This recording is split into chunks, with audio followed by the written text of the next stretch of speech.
Bonjour, je me présente Florence Mallard, je suis responsable qualité et administratif aux Aliments Mercier.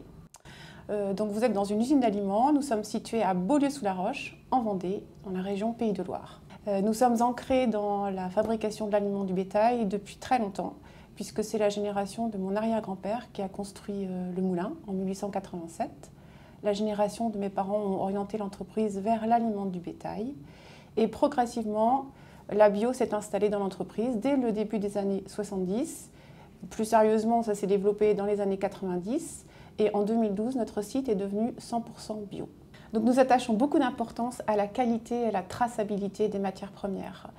Nous privilégions les fournisseurs et les agriculteurs locaux, régionaux, en bâtissant des contrats tripartites sur plusieurs années. Pour les matières premières, on fait le choix, la préférence sur les approvisionnements plus régionaux, par exemple pour les céréales, même si ça a un coût, si c'est plus onéreux de travailler avec des matières premières plus proches, on préfère jouer la proximité pour plus de fiabilité.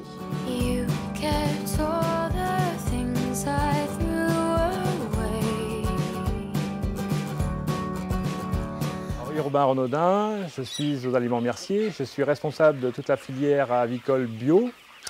Donc mon rôle est un peu un rôle de lien entre l'éleveur, l'abattoir, Biocoop, ainsi que toute la partie couvoir et gestion de l'aliment. Alors dans notre recrutement éleveur, en fait, dès le début, premièrement, il y a un cahier des charges obligatoire. Ce cahier des charges, donc on est sur des exploitations qui sont 100% bio, avec une alimentation 100% bio, sur des bâtiments bien définis, et ensuite un lien au sol obligatoire.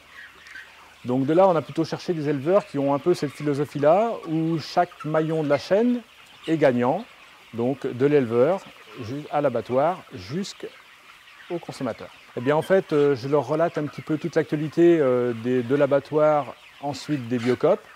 De là, ce sont surtout des gens très sensibles puisque la plupart vont dans les magasins Biocoop faire leurs achats, donc sont très sensibles à la qualité de produits qu'ils vont fournir. Donc au niveau de la partie commerce équitable, les éleveurs sont parfaitement conscients que tout le monde fait un effort sur la filière et chacun doit gagner sa vie. Donc là-dessus, c'est très intéressant. Donc on leur impose certaines contraintes par rapport au lien au sol ou autre, mais de là, ils savent que leur produit sera vendu à sa juste valeur.